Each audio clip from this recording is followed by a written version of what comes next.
अगर मैं आपसे कहूं कि फास्ट बॉलिंग सिर्फ ग्राउंड पे जाके नहीं बल्कि घर की छोटी सी जगह में भी सुधारी जा सकती है तो, और सिर्फ सुधारी नहीं बल्कि आपकी स्पीड, एक्यूरेसी और सीम पोजीशन वर्ल्ड क्लास हो सकती है। Sounds crazy right? पर जो आज मैं आपको बताने वाला हूं वो किसी भी कोचिंग कैंप में नहीं सिखाया जाता। ये ड्रिल्स आपको सिर्फ फास्ट बॉलिंग नहीं बल्कि एक मैच विनर बॉलर बनाने के लिए डिजाइन की गई है। और हाँ, ये कोई नॉर्मल ड्रिल्स नहीं है जो हर कोई बता दे। ये वही ड्रिल्स है जो सिर्फ उन्हीं प्लेयर्स तक पहुँचती है जो कुछ बड़ा करना चाहते हैं। तो अगर आपको फास्ट बॉलिंग में मास्टर बनना है तो इस वीडियो को एंड तक जरूर से देखना, क्योंकि जो मैं आखिरी ड्रिल बताऊंगा वो आपके बॉलिंग का पूरा गेम बदल देगी। हम सबको एक प्रॉब्लम होती है कि हम सब प्रैक्टिस तो करना चाहते हैं पर कोई अवेलेबल नहीं होता। नेट प्रैक्टिस के बिना बॉलिंग इंप्रूव नहीं होती और सिर्फ शैडो बॉलिंग से कोई फर्क नहीं पड़ता। पर अगर मैं आपसे कहूं कि आप अकेले अपनी बॉलिंग में मास्टरी कर सकते हो बिना किसी कोच या बॉलर की हेल्प के, तो कैसा रहेगा? आज मैं आपको 5 ऐसी डेडली ड्रिल्स बताऊंगा जो आप घर पे भी अकेले प्रैक्टिस करके एक प्रोफेशनल बॉलर का लेवल अचीव कर सकते हो।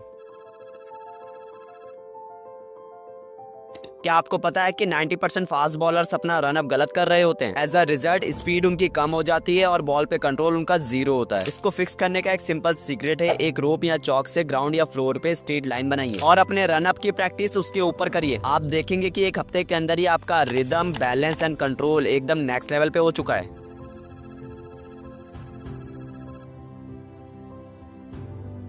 ये ड्रिल्स अगर आपने 1 महीने तक कर ली तो आपको किसी और से स्विंग सीखने की जरूरत नहीं पड़ेगी। आपको सिर्फ एक क्रिकेट बॉल और एक बॉल चाहिए। आप अपने विस्ट से बॉल को वॉल पे फ्लिप करिए और देखिए कि सिम परफेक्टली अप है या नहीं। अगर आपका सिम स्टेबल है तो आपका इन स्विंग और आउट स्विंग ऑटोमेटिकली इंप्रूव हो जाएगा। साइंस कहती है कि अगर आपकी विस्ट स्टेबल है तो आप बिना किसी एक्स्ट्रा फोर्स के भी 10% तक और अपनी स्विंग निकाल सकते हो। Crazy right?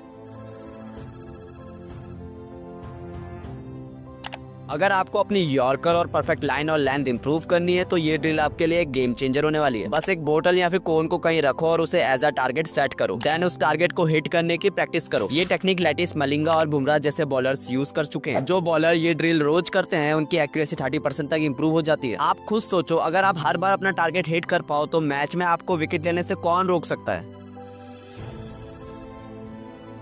अगर आपको स्पीड बढ़ानी है तो आपको सिर्फ रनिंग नहीं, आपको अपनी एक्सक्लूसिव आर्म स्पीड पे भी काम करना पड़ेगा। रेजिस्टेंट बैंड लो और अपनी बॉलिंग आर्म स्पीड को फास्ट एक्शन में मूव करने की प्रैक्टिस करो। ये एक साइंटिफिकली प्रूवन मेथड है जो बॉलर्स की आर्म एक्सेलरेशन को 20% तक बढ़ाता है। फास्ट बॉलिंग सिर्फ आर्म स्पीड से नहीं पूरी बॉडी की एक्सप्लोसिव स्ट्रेंथ से आती है। इस ड्रिल में आपको सिंगल लेग जंप, लंजेस और शैडो बॉलिंग करनी है। ये आपकी लोअर बॉडी और कोर स्ट्रेंथ को इतना स्ट्रॉन्ग बना देगी कि आप थकेंगे नहीं। रिसर्च कहती है कि 80% बॉलर्स जो जल्दी थक जाते हैं उनकी लोअर बॉडी वीक होती है। अगर आप ये ड्रिल सिर्फ 15 दिन तक करेंगे तो आपके स्टैमिना और पावर में नोटिसेबल चेंज आएगा। आज जो ड्रिल्स मैंने बताई है उनको अगर आपने डिसिप्लिन के साथ फॉलो किया तो आपकी बॉलिंग नेक्स्ट लेवल पे होने वाली है। और याद रखो, मास्टरी सिर्फ टैलेंट से नहीं एग्जीक्यूशन से आती है। अगर आप आज से ही शुरू कर रहे हो तो 1 हफ्ते में ही आप डिफरेंस महसूस करोगे। अब आपको फास्ट बॉलिंग की ड्रिल्स तो पता चल गई, बट आपको ये पता है कि एक फास्ट बॉलर के लिए उसका रनअप कितना इंपॉर्टेंट होता है। अगर आपका रनअप ही सही नहीं होगा तो आप कभी भी अच्छे से फास्ट बॉलिंग नहीं करा पाओगे। तो अगर आप सच में एक फास्ट बॉलर बनना चाहते हो तो आपको अपना रनअप सही करना पड़ेगा। तो अपना रनअप सही करने के लिए इस वीडियो को जरूर से देख लेना। इस वीडियो में आपके रनअप के रिगार्डिंग जितने भी डाउट्स होंगे वो सारे क्लियर हो जाएंगे और इस वीडियो में कुछ ऐसी ड्रिल्स भी बताई गई है जिससे आपका रनअप जल्दी इंप्रूव होगा।